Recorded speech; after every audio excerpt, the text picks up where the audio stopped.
Committee. Thank you. Well, to welcome everyone. We've got a full gallery today. Thank my committee members for being here. We are missing one. Hopefully he'll be here momentarily or on Zoom. First, I'd like to have our Appropriations Chairman, Chairman Hobson, to talk to us and tell us a little bit about what he expects from our subcommittee. Thank you, Senator Polk. It's my pleasure to be here, and I really think this is an opportunity for the state to do some pretty amazing things that will benefit us generationally, some transformational type projects. And the Lieutenant Governor and I spoke about this about a month ago, and I quickly found out that we were on the same accord in that we think that as we spend these dollars from ARP, this needs to be something that we have a really long vision on. We were one of the first states when the CARES Act funds came out. We were one of the first states that jumped in there and created programs that I thought were very good for the state. A lot of things that were money that got out in the economy very quickly. This in some ways needs to be that way, but in other ways, this needs to be kind of a longer vision, I feel like. When you look at the things that are eligible, the types of projects that are eligible for consideration, most of it's stuff that's going to be kind of long-term in a way that we need to make sure it lasts for years and years for Mississippi and has the chance to be really big. We $8 billion roughly. We're going to get it in two tranches. 900 million has already come into the state, and we expect another 900 million within the next few months, May or June. So shortly after we get out of session. These funds were not in our coffers when we concluded our session in 2021, but they are there now. And I think also we've got the benefit of seeing what some of the other states that were in session or that have called special sessions and what they're doing. We're going to have the benefit of looking at what they've done. And I know Senator Polk and I have talked about this. That's going to help us a lot to see the types of things that are being done. And we might learn a few lessons along the way. But my expectations for you, well, first of all, before I state that, I thought when we looked at setting up the committee, I saw the lieutenant, there's the Lieutenant Governor. When we talked about this, Lieutenant Governor and I also felt like, we needed to make sure we had, we don't want it to be too big of a committee where it's not, something that we know it's going to take a lot of time, but we also looked at it geographically, wanted to make sure we had people on here that were the right, that could consider things in their regions of the state and look at projects that may be beneficial. But I think the expectation is that you guys will be meeting a good bit over the next few weeks. And our expectation is that we'll have something early in the session to look at as a full appropriations committee, and then ultimately the full Senate and the House. And I know the House is going to be looking at some things themselves, but my expectation is we'll have something that we can move on pretty quickly when we get in session and hopefully do some big things for Mississippi. So thank you for serving. I want to thank Senator Polk. I called him about a month ago and said, are you ready for some hard work? And at first I heard some reluctance, but he has jumped right in and I say reluctance only that he knew it was going to be a big job, but he's the man for the task. And you all, you members of this committee are up for it too. And I thank you for agreeing to serve. And I look forward to, I'm not on the committee, but I look forward to participating as an interested party. And obviously we'll be connected and looking at this as a full appropriations committee when we get here in January. So thank you, Senator Polk. Thank you, Chairman. I too want to thank the committee members for accepting the responsibility. It will be large. As I've also told you, it will not be easy. I assume none of us will be totally happy when we leave with what we've done. But I think that sometimes means we've done the good job. It's not been a personal issue. It's been a statewide issue that we expect good for the people of Mississippi. So I thank you for serving. I thank the chairman and lieutenant governor for having the foresight to form this subcommittee so we could really delve in and see what's going on, what the needs are in Mississippi, and how do we spend $1.8 billion. So with that, Lieutenant Governor, if you would like to say anything to the group, I'd like to give you this time.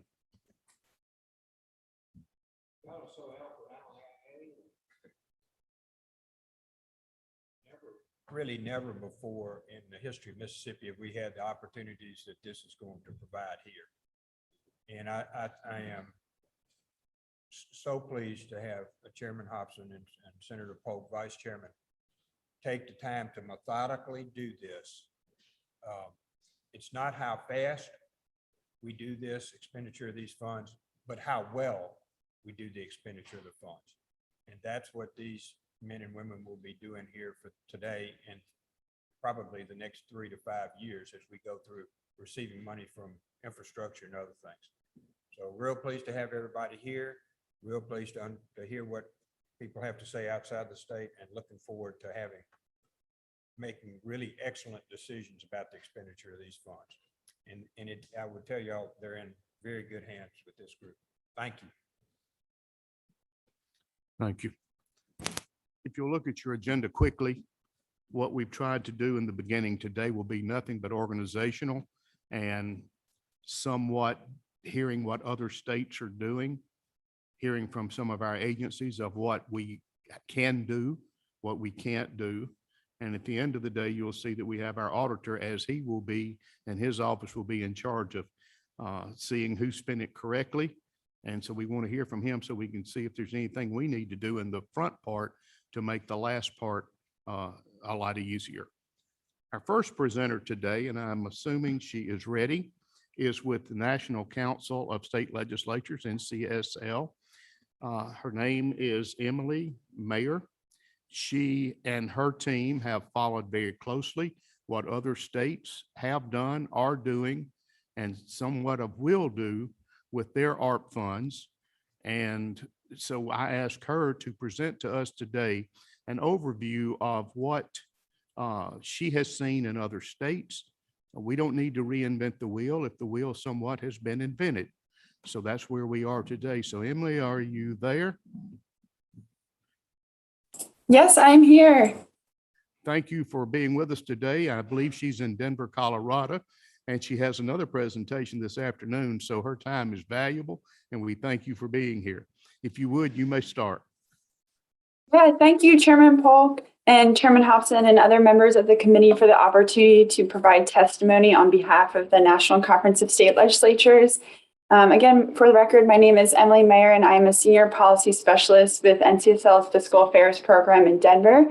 And I must say, it is wonderful being able to see the full committee virtually today. It's very clear, so it's great to see you all virtually. And I'm actually in DC today. I'm traveling. I'm usually located in Denver, so I'm in our DC offices currently. So today I'll be providing an overview of the American Rescue Plan Act, which I'll refer to as ARPA throughout the presentation, coronavirus state fiscal recovery funds.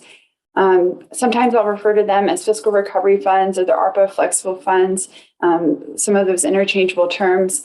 My comments today will include details on the eligible use of funds, the ways states are allocating funds, and strategies to allocate. And I'll also briefly discuss ways states are managing the one-time nature of those funds. So I'm going to pull up my slide deck right now, so bear with me.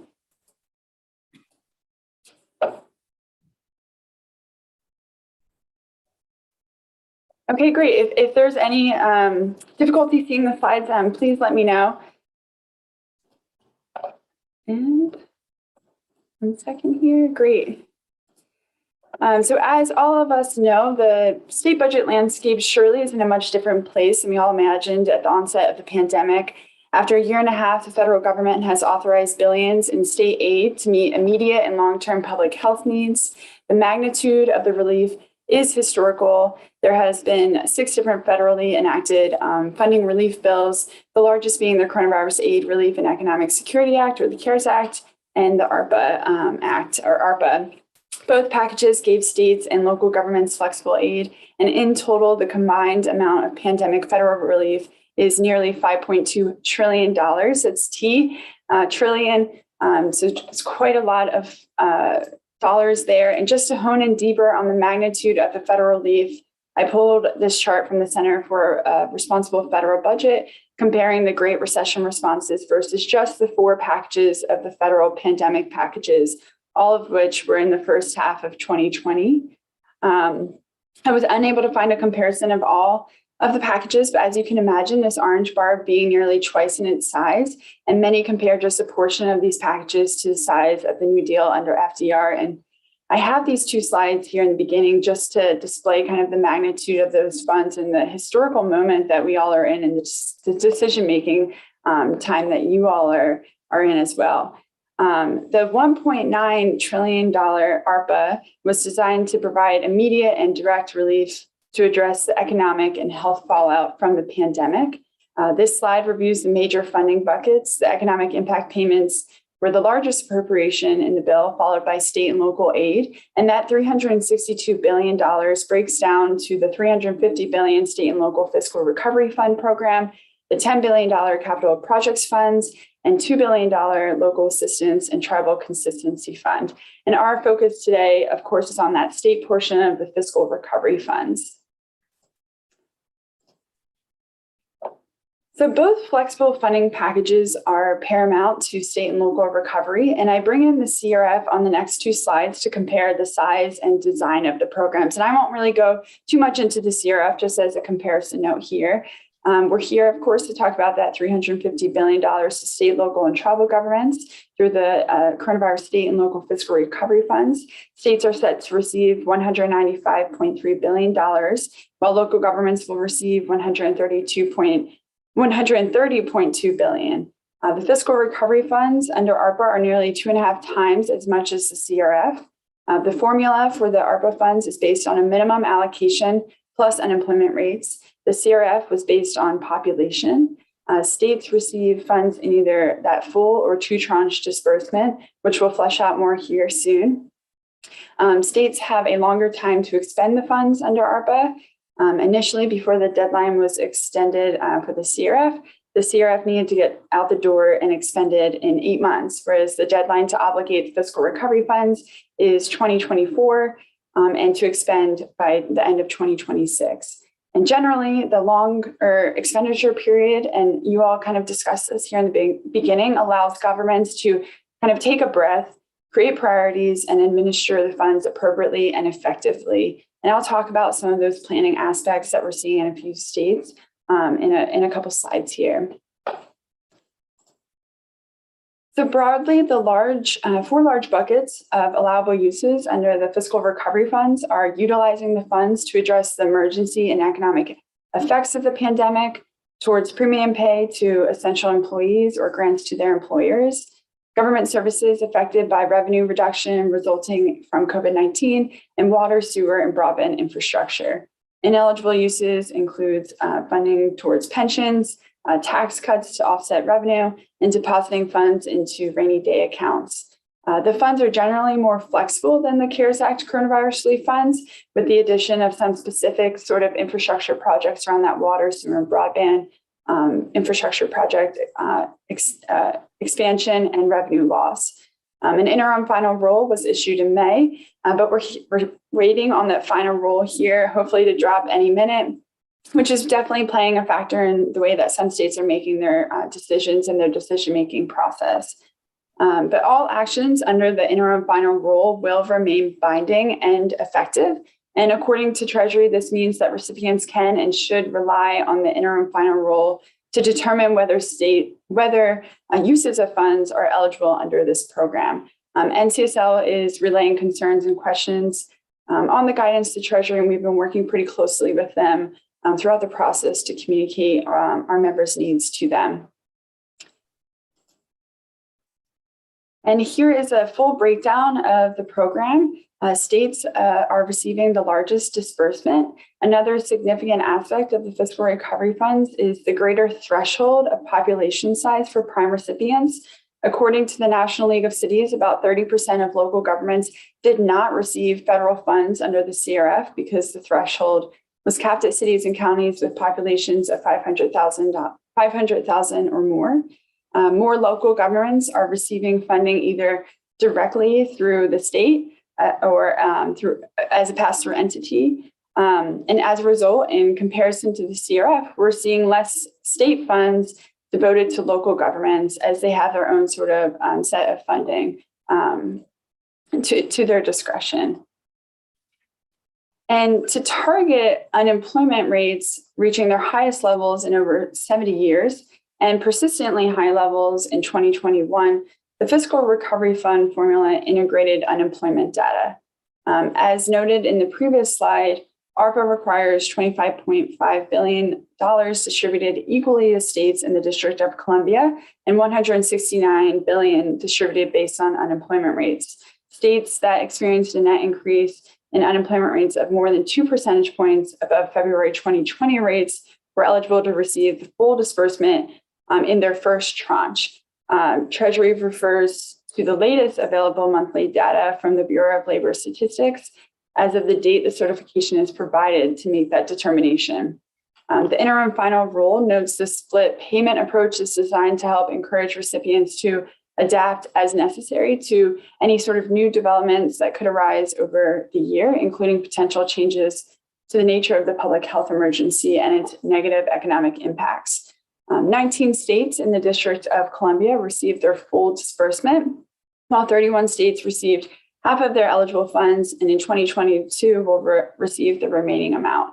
So all in all, combined full disbursement states and split states accounted for an estimated $154.4 billion initially out the door from Treasury, and the remaining $40.9 billion will go to states in 2022. And I've just pulled this screenshot here directly from Treasury's resources to outline the states that are subject to that full disbursement or split disbursement. Mississippi, of course, was subject to that split disbursement, along with all of your neighboring states except Louisiana. And to really get a sense of how these funds are impacting the size of state budgets, I pulled this chart from our partners at the Pew Charitable Trust. As you can see, it ranges pretty drastically from Wyoming at 23% to Tennessee at 10% and Wisconsin at 5%. And I really think this map tells a story of magnitude as well. For example, California received the most amount of funding under the program at over $27 billion, but their aid accounts for 8% of the size of their budget, while North Dakota, a state that received their full disbursement, and South Dakota, a split disbursement state, will be managing about $1 billion worth, or 14 to 20% of their annual budgets. On average, the amount of aid compares to 9.47% of all state budgets. Mississippi is below the national average, yet it's still very significant in every state, kind of dealing with this influx of funding and making pretty monumental decisions around these funds. Oh, 1 second here, I just lost my slide. There we go. To date, at least 43 states in the District of Columbia have allocated a portion of their state fiscal recovery funds, the most recent states being Texas and West Virginia. In green are states that have taken legislative action, in orange, executive, and there has also been allocations from both branches marked in the pattern fill. In purple are states that have not made allocations that we are aware of. NCSL is tracking allocations in our database. I put a screenshot in the top left there. We have over 1,000 allocation details listed in our database. I've pulled 11 categories out of the 15 in our database here to show the large buckets of how states are spending these funds. With the flexibility and guidance, more allocations are being devoted to water and sewer infrastructure. We're seeing also some of these funds go to local governments or special utility districts as grants, broadband. And I do want to note this was an eligible expense under the CRF. However, there are less barriers on how to spend under the ARPA funds. Other categories kind of mirror those CRF trends, which most of you are likely familiar with, including economic relief for economic development initiatives, small business and nonprofit assistance programs, education to address learning loss, housing, human services such as to support food banks, state operations and administration, keeping unemployment trust funds solvent or paying back federal loans, workforce development initiatives, and of course, public health is still a major priority, and we're seeing more funds devoted to mental and behavioral health needs in comparison to the CRF. And I really want to emphasize here that each state is catering their funds to their specific recovery needs. For example, Alaska created a fund for the Seafood Marketing Institute for trade promotion, Colorado devoted funds to acquiring motels and hotels for temporary housing for those experiencing homelessness. Florida devoted funds to an Everglades restoration plan. Louisiana created a loggers relief grant program for timber harvesting and timber hauling businesses. New Jersey utilized $10 million for public access, lax stormwater management grants to qualified lake management entities. And Virginia allocated $450 million for level 1 trauma centers to strengthen emergency preparedness infrastructure in each of the state's 3 regions. You can find more details on allocations and program design in our database, and I'm more than happy to pull additional examples during the Q&A or after this hearing.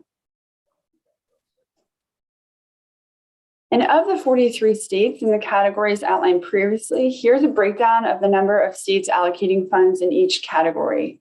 Generally, we're seeing a fairly even distribution of allocations amongst these categories. And of course, we expect these numbers to fluctuate and increase or decrease as more allocations or reallocations occur. States are not necessarily devoting funds to every category, nor are they putting all their eggs in one basket. It really varies across the board. And I do also want to note here that of the states that have allocated funds, that doesn't necessarily mean that they have allocated all of their funds. It's just a portion there. So the states are certainly still working on making decisions and allocations around those funds. I was asked to provide some examples of states that are providing matching grants to local governments. At least 6 states are taking this approach for broadband, water, or other infrastructure projects. And for the sake of time, I won't review each example, but I wanted to submit these slides and their examples for the record here. And the matching grants that we're seeing are with local governments are utilizing local government funds, or they're leveraging the local government ARPA portions, those local fiscal recovery funds, and they're often targeting specific jurisdictions.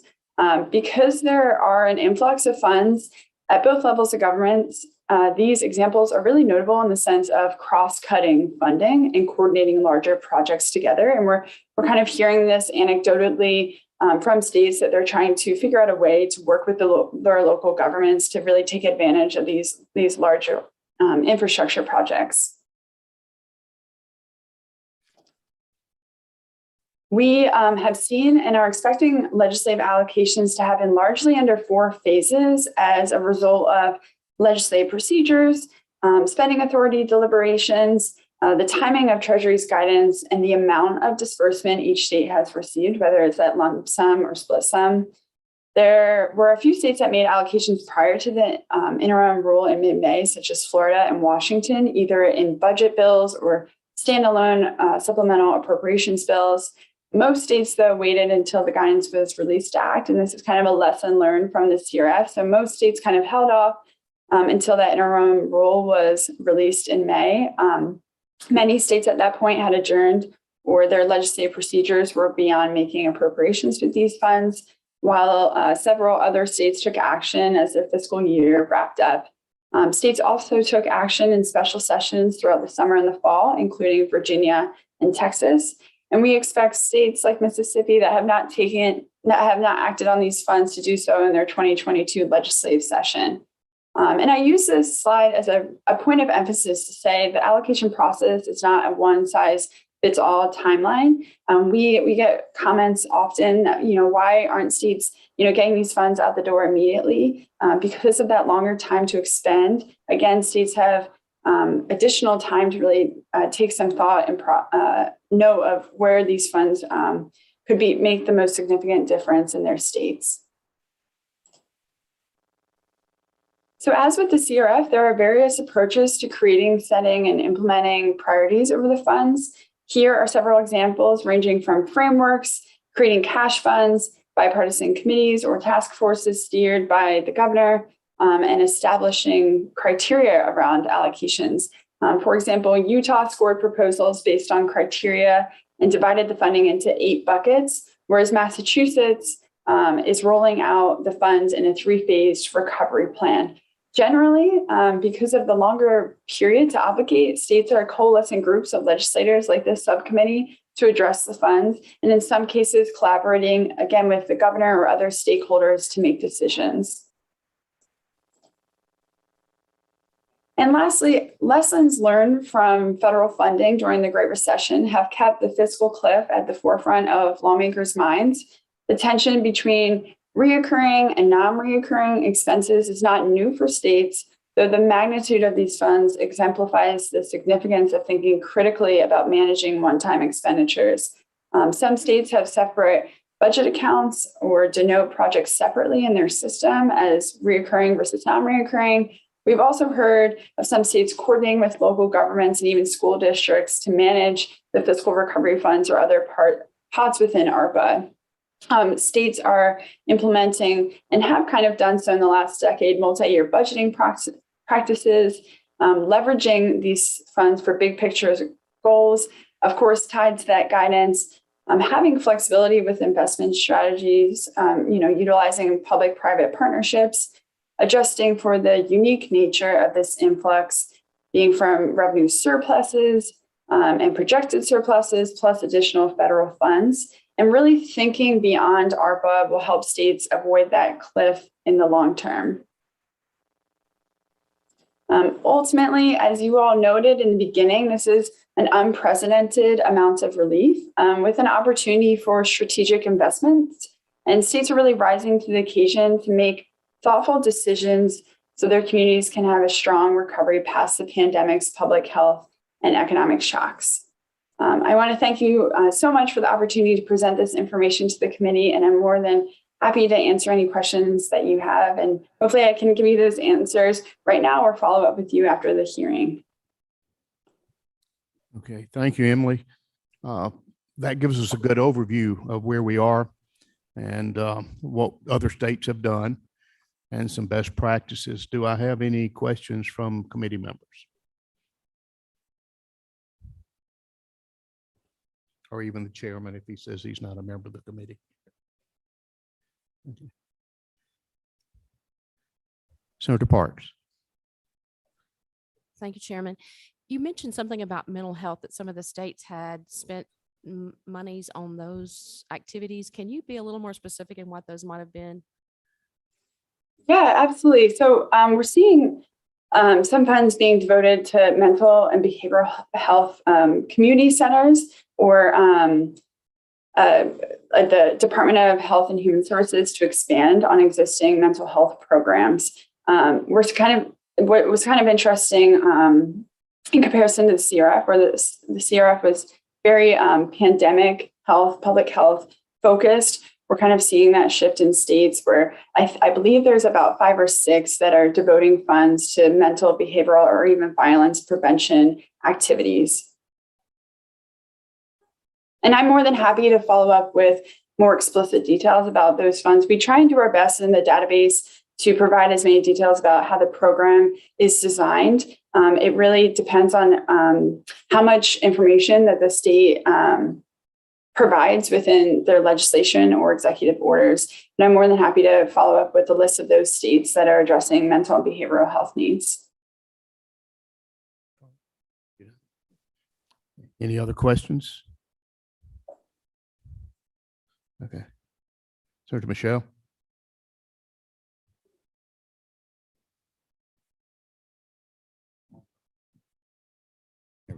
On the slide that shows the number of states allocating to certain categories, it's not broken down by dollar amounts. It's shown by the states as to what they see as their priorities.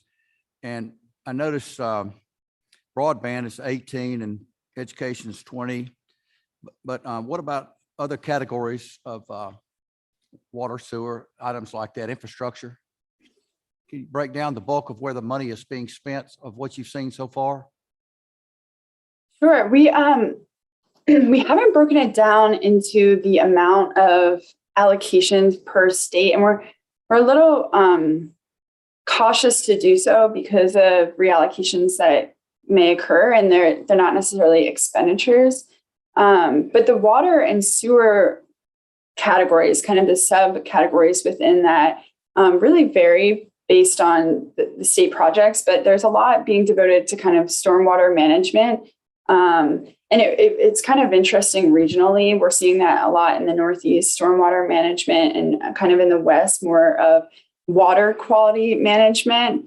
So it kind of varies throughout the nation in that sense. But some of those programs, as I mentioned, are the state is collaborating with local governments to kind of implement either new programs or existing programs, of bolstering those existing programs with the funds.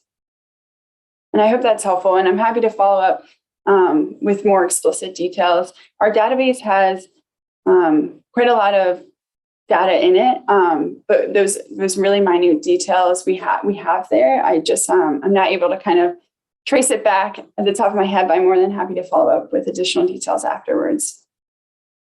Thank you. Any other questions? Emily, I noticed that either one state or maybe more has done a grant program matching dollars for local governments in their infrastructure spending. Do you know exactly how many states have done a match program? That is a discussion here in Mississippi. Yeah, so based on the data that we've seen, I believe that it's about, let's see, 1, 5, there's at least six states have done this matching program, Tennessee being one of them, and I believe that they're on the program here later, or you all have spoken to them. So it's Tennessee, Virginia, Wisconsin, Florida, Maine, Michigan, and Montana are some states that have done that matching grant program, either within broadband, water, or sort of other infrastructure type programs. That other infrastructure type programs is kind of, there's one example of doing a match grant program for HVAC systems in school districts, or providing other sort of equipment. And again, we're kind of seeing that being leveraged with local government funds, but really kind of those local fiscal recovery funds. And I guess at the end of the day, it's really up to that local government what funds they want to utilize to make that match. And we're seeing much of these matches kind of be 100% matches, as you'd expect, and how a lot of those sort of matching grant programs are typically designed. Another area that I think is a concern in Mississippi is we're becoming a tourist state. And that's wonderful, because now we're getting other states' dollars when they come in here and spend in Mississippi. How many states have put money toward tourism type programs and advertising? Sure. So we categorize this under kind of arts and tourism. So we know of at least 16 states that have devoted funds under this category, but I can say off the top of my head, the majority of those 16 states are utilizing their funds for tourism. And this kind of looks like in the sense of, grants to tourism or other sort of businesses. And this may be to offset revenue loss. It may be to implement, additional tourism related projects. We've also seen states devote funds towards marketing. And just as you said, Chairman Polk, to get folks back into your state, to attract, visitors to come back post-pandemic when we were all kind of a little bit stagnant there. So those marketing efforts is something that we're seeing as well. And that's typically within, the state's tourism and marketing department where those funds are being allocated towards. Okay, thank you. Any other questions? All right.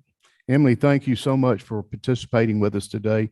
I think we've learned a lot, and if nothing else, you've maybe confirmed some of the directions we may be heading. So thank you so much for being with us, and good luck with you on your next presentation in a few minutes. Thank you so much. And I really appreciate the, being asked to come here and speak in front of the committee. And please don't hesitate to reach out to myself or anyone at NCSL with additional details as you're making decisions around these funds. We're here as a resource. So thank you again, and I hope you all have a great day. Thank you, Emily. For those of you in the audience, start to say congregation, but I'm not a preacher. If you would like a copy, since you could not see the presentation on screen very well, if y'all would like a copy of that, I'm going to give Christy's email address to you, and she will be able to send that via email. And that's Kishee, ISHEE, @senate.ms That's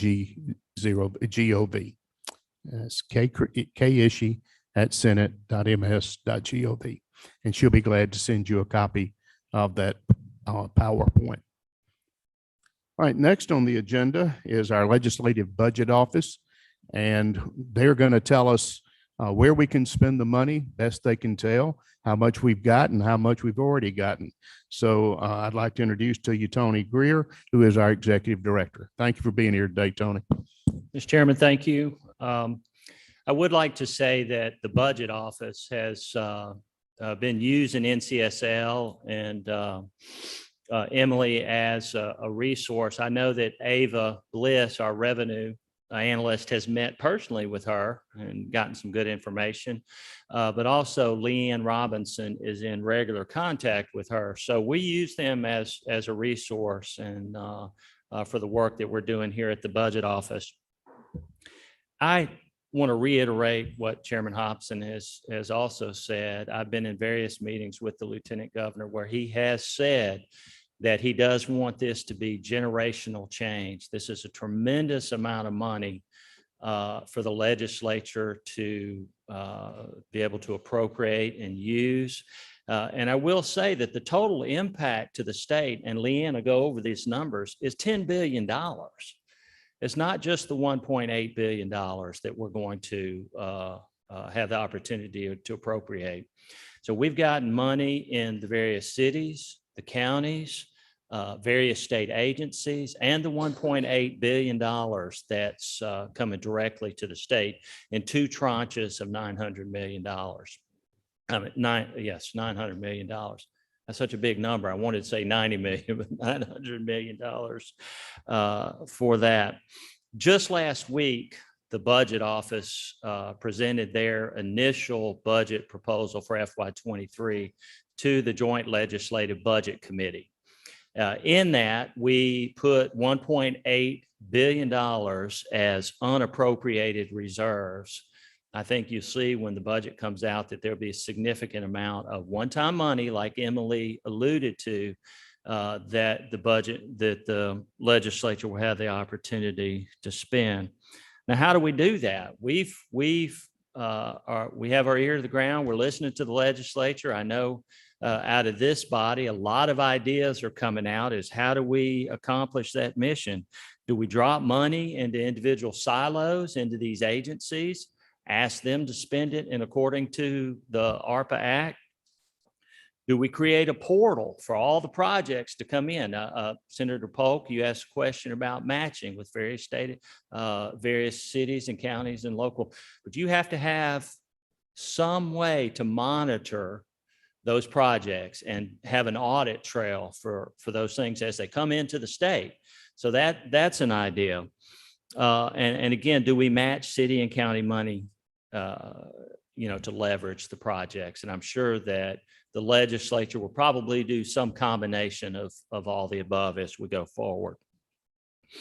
Today, we will give a brief overview of what qualifies under the Act. And of course, Emily has already done some of that.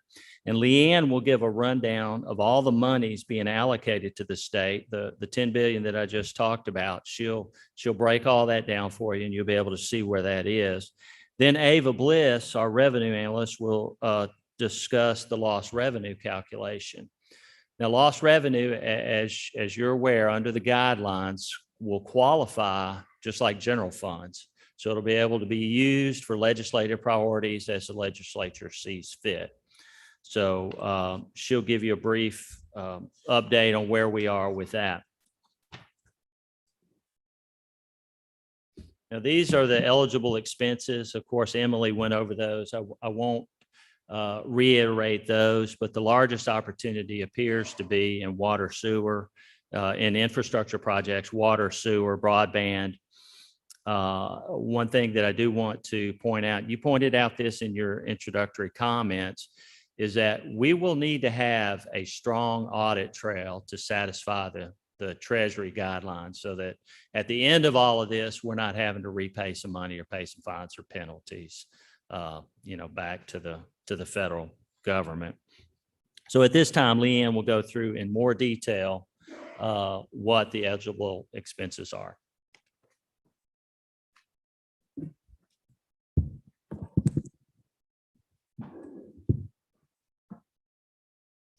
To go into more detail, these are the things that Emily has already talked about and y'all are aware of from the act. The funds that have been received by the state can be used on these eligible expenses.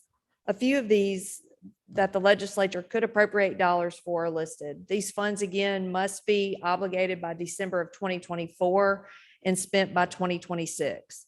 For public health, additional funds could be provided for mitigation and containment of the COVID-19 virus, behavioral health, and public safety. In the economic response, as NCSL mentioned, some states are doing additional small business grants, which Mississippi did with CARES Act funds, which I believe we provided a handout of how much money we provided with that. The legislature did. Mississippi could also replenish the UI Trust Fund. The leftover CARES Act money, we transferred $391 million in CARES Act funds to the UI Trust Fund. However, the pre-pandemic level was $706 million, and currently the fund balance is $593 million. The rules do state that you can refill the UI Trust Fund to the pre-pandemic level, which would be about $113 million. Another one under the economic response is we have received a request from the tourism industry. I'm sure most of you have spoken to them, of $52 million for the next 4 years for destination marketing. And like Tony mentioned, surrounding states have been doing this as well. And again, the largest piece that we have heard from is the infrastructure. This is where most of the requests and the funds could be spent. The Legislative Budget Office has met with the MDA Community Division, DEQ, and the Health Department.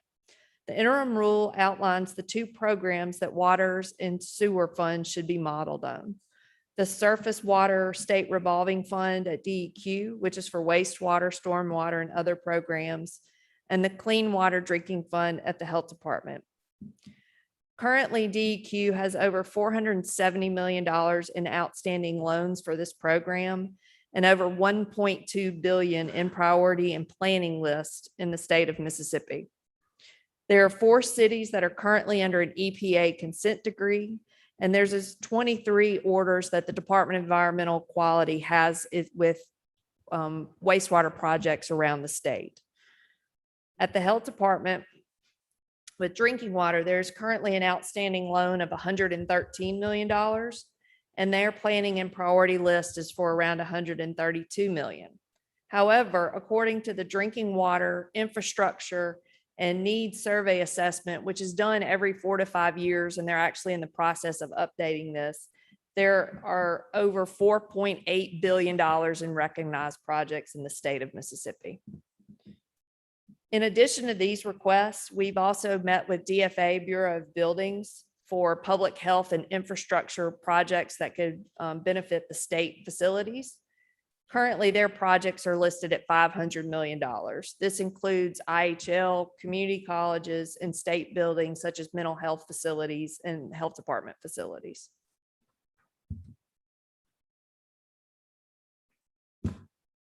Other programs that are eligible are equity-based system-based services, revenue loss, which Ava will detail in more detail in a few minutes, as well, and premium pay for essential workers.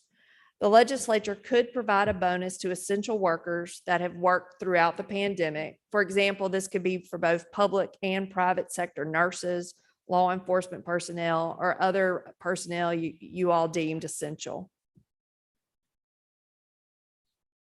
And then the largest piece that the legislature will be appropriating, and that's been provided for the federal government that comes in those 2 tranches, are the State Fiscal Recovery Fund and the Local Fiscal Recovery Fund. During the 2021 session, House Bill 109 created these 2 funds that allows for the state to appropriate those dollars in the next legislative session. Other funds that did come to the state went directly to those particular agencies, and I'll discuss those in a moment. The first payment was received in May. $903 million has been deposited into the state fund, and $134 million was deposited into the local recovery fund for the non-entitlement units. Non-entitlement units are cities and towns that are below 50,000, and we've provided a list of those to you as well. The state fund will be appropriated for eligible expenses. There was also an appropriation for DFA in order to send those NEU funds to the locals. They had to meet certain requirements to receive these funds, and then they could receive up to 75% of their prior year budget. A few towns chose not to receive these funds. There were 3 in Mississippi, and these funds will eventually be sent back to the U.S. Treasury. The second distribution of these funds will come in May of 2022. And in addition to the state appropriation, the Mississippi counties have received $578 million, and 7 metropolitan cities have received direct funding from the federal government of the $101 million. And these are your larger cities: Biloxi, Gulfport, Hattiesburg, Jackson, Moss Point, Pascagoula, and South Haven.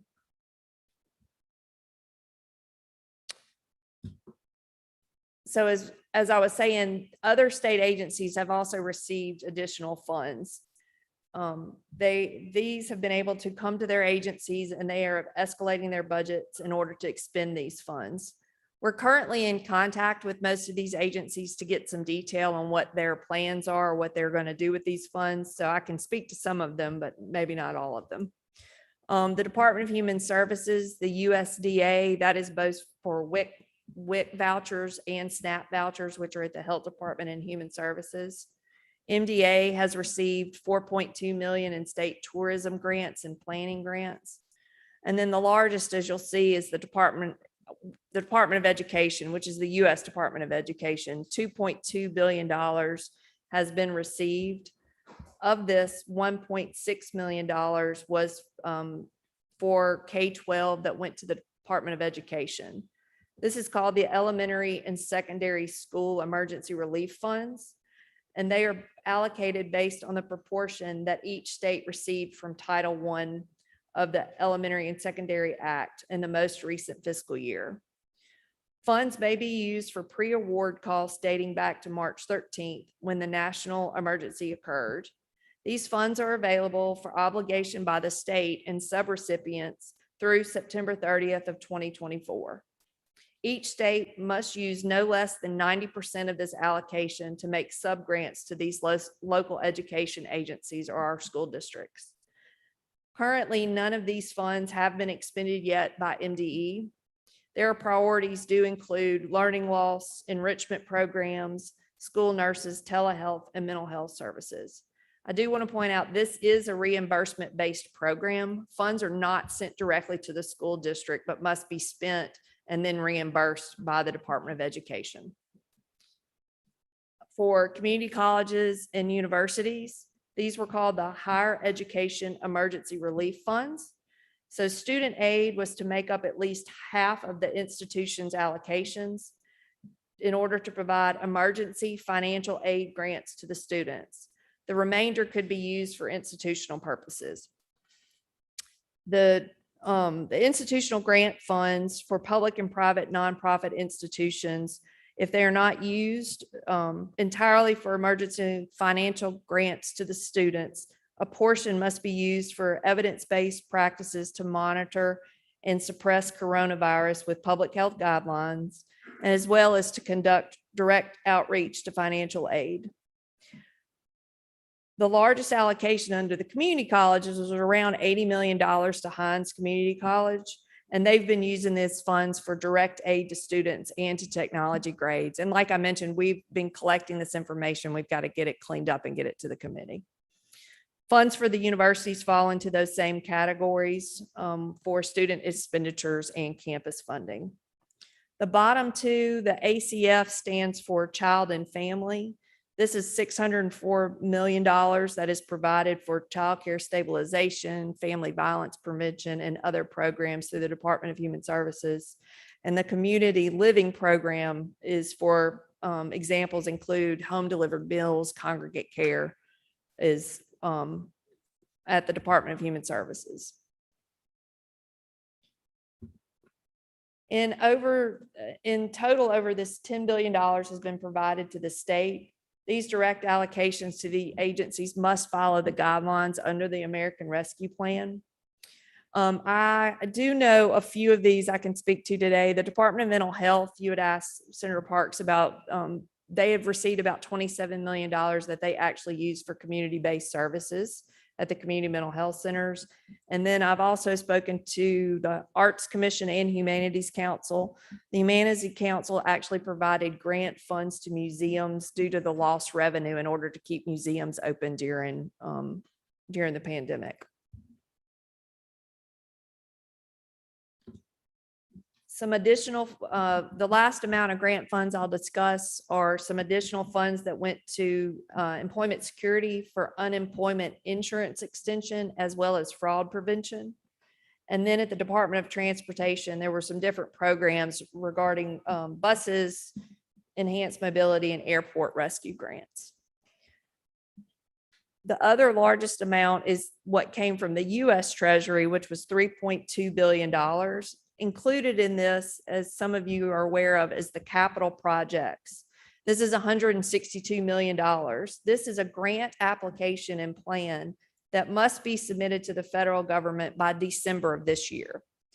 It is our understanding, in talking with the governor's office and finance administration, they do plan on applying for these funds and working with the legislature to develop that application that will be available for appropriation and planning during the next session.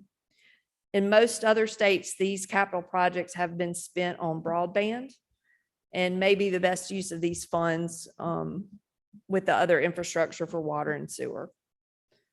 The local and state recovery funds I've mentioned already on slide 5. And so the total grant funds to the state, as you see, is $6.7 billion out of the rescue plan. Another 3.9 million is available for Mississippians. These are direct payments, as you'll see under the economic impact payments, and then also child tax credits that some Mississippians have been receiving. So these funds total around $3.9 million for other non-grant funds to Mississippi, for a total of the $10.6 billion that the state of Mississippi will receive. On the last slide, I'm going to turn over for lost revenue to Ava Bliss, our revenue analyst. And if you have any other questions, please do not hesitate to reach out to our office or Corbin, the Senate Budget Officer.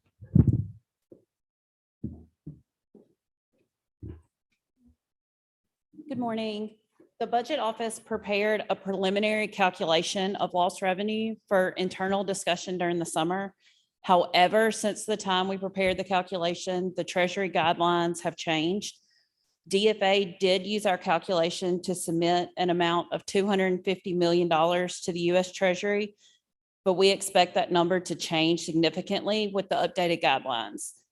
We have a meeting scheduled tomorrow with DOR and DFA to discuss the lost revenue calculation, and we'll have a better outlook of that final number after that meeting, and we will have that before the session starts.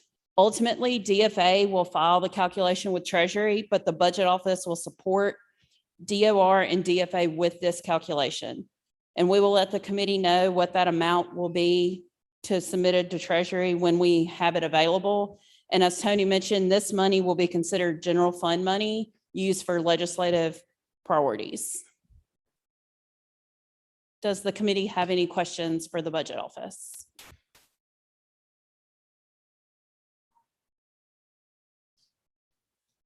Senator Michelle. Thank you. And Leanna, you mentioned this, so I would like to ask it to you, please. Did I understand that you felt we could use these funds for IHL for improvements to buildings? No, IHL has received money. Oh, yes, you could use some of these funds for infrastructure at IHL community colleges. Yes, sir. Okay, Well, so- it's water and sewer, public health, HVAC. Okay. I have a list of those as well that DFA has vetted. Okay, so for our state parks, that would probably fall under the category of tourism, maybe? I have state parks on this list as well. Okay, thank you. Also, our state health insurance plan has bled through about $40 million in cash. And many people are surprised when they learn that it's self-funded, that the state runs it and funds it. Is it your understanding that we could spend money on our reserves that were lost Yes, sir. In that, well, you could do it based on the increased payments of not premiums, the increased payments due to the COVID-19 pandemic. Okay, then under healthcare providers, just pick the category of a nurse Mhm. that we might want to give a supplement to.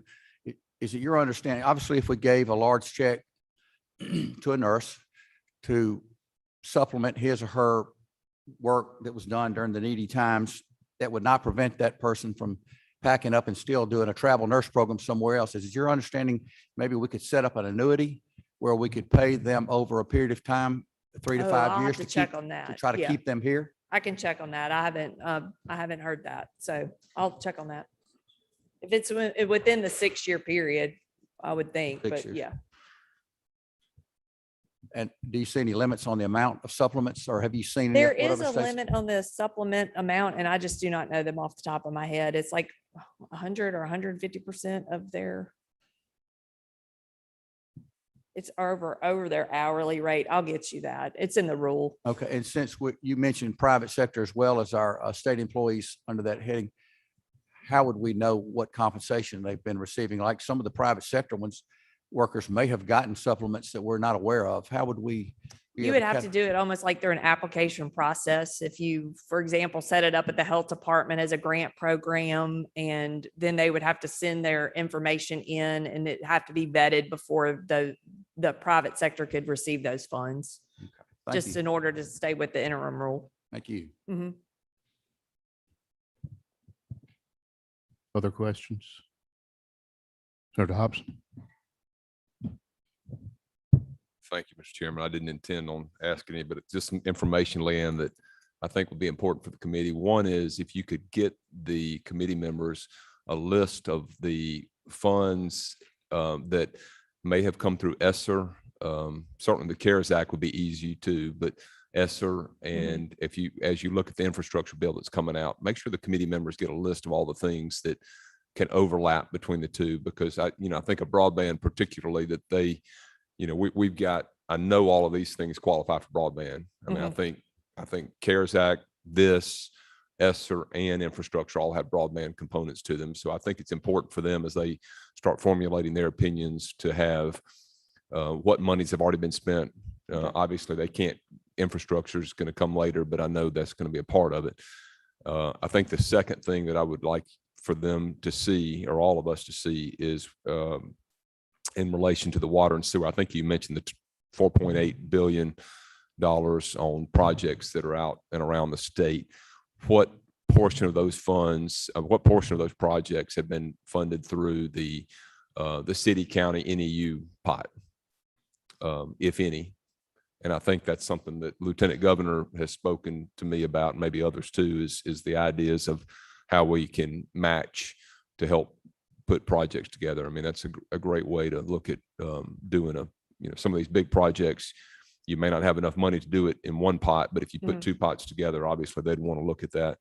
And I think the final thing I had was related to Senator Michelle's question on the insurance issue, and this would also apply to revenue loss. And I think, Ava, you're dealing with that to make sure they have. We've got a little time on that, but quantify as best we can what losses would qualify for the insurance revenue. And I'm trying to think if there's anything else that may be out there that would qualify that's more in our house, state house, that's not out and around the state. Thank you. Thank you, Mr. Chairman. Thank you. Lynn, I have a couple of questions. Yes, sir. In the definition of essential worker, Mhm. I read that one of our counties is giving all their employees a bonus because they said they were all essential workers. What is the definition that we can find of an essential worker? Is that all it takes, is someone declaring someone essential, or is there a definition? According to one of the things I have put together on premium pay, it's a broad range of essential workers. It's not limited to staff at nursing home, hospitals and home care settings, workers at farms, food production facilities, grocery stores and restaurants, public health and safety, truck drivers, warehouse workers, childcare educators and school staff, social services, human services, janitors, and contract workers performing those same jobs. And it could be, your law enforcement and fire as well. So I would think having to justify that to the federal government, because like Tony said, the amount of justification you have to do to the federal government on this reporting, if it is something that they did for everyone in a city or a county, I think the justification, they would just have to work on getting that justified. I was more interested in, could we make sure that our law enforcement, if we determine that they would be essential, Yes, health sir. workers are essential, we can do that. In spending on mental health and other health issues, are there any stipulations there that would keep us from spending money directly on mental health? I know mental health was kind of a hidden factor in all this COVID. A lot of people stayed home and actually had some mental health issues. Is there anything we need to look out for there? Not that I'm aware of. I know some other states are already doing additional mental health services in their schools, sending money out. We could send money out to our community mental health centers in order to increase their capability of having folks in. So I haven't seen anything that would hinder that. And then on water and sewer, it doesn't necessarily have to be just with a water association or a town water or sewer. That's correct. This could be a university's water and sewer system, Mhm. A hospital's water and sewer system. All those, as long as it's water and sewer, would fit that classification. Is that Yes, sir. correct? That's the way I understand it. Yes, sir. Okay. All right. Any other questions from the committee? Senator Michelle. Under the heading of wanting to work with the counties and the cities with state funds, what would be the best way for us to track expenditures from counties and cities so that we will rely on that and not make plans to spend money and then find out the city's already spent all their money or the county is not willing to participate? What would be the best way to coordinate that? Those three What entities. some other states have done have entered into contracts with administrative agencies that collect those information, either through a portal or being able to track through those type of things. That's the only way you'd be able to keep up with it. Companies outside of a state agency, a third party, Yes. can these ARPA funds be used to pay a third party? Administrative fees. administrator? Yes, sir. Thank you. I do have a response. Your premium pay question, I have an answer. So it may be up to $13 per hour in addition to the wages not to exceed $25,000. Is how much you can do up to premium pay. Under the whole category of essential workers. Yes, sir. I think to amplify what Senator Polk was saying, that we've seen where one of our counties just categorically gave raises, actually a bonus, which I'm not sure is constitutional, to everybody. And these people were not denied salaries during the coronavirus. Many of them went home and were not even working and were still getting paid. Yes, sir. I would like a real good understanding of that also, please. So we make sure we stay within the lines on doing things that are constitutional with our Okay. funds as well. Yes, sir. Thank you.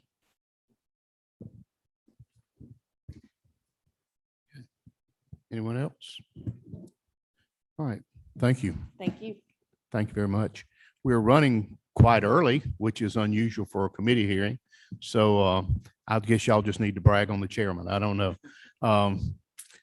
We will be adjourned or recessed until 1:30 this afternoon, at which time we'll hear from a representative from the Tennessee Governor's Office. We'll also hear in person from a Louisiana State Senator that talks about how they've spent their funds. And then to sum it up, we'll have the Auditor's Office here. So we'll be recessed unless there's any other discussion until 1:30 this afternoon.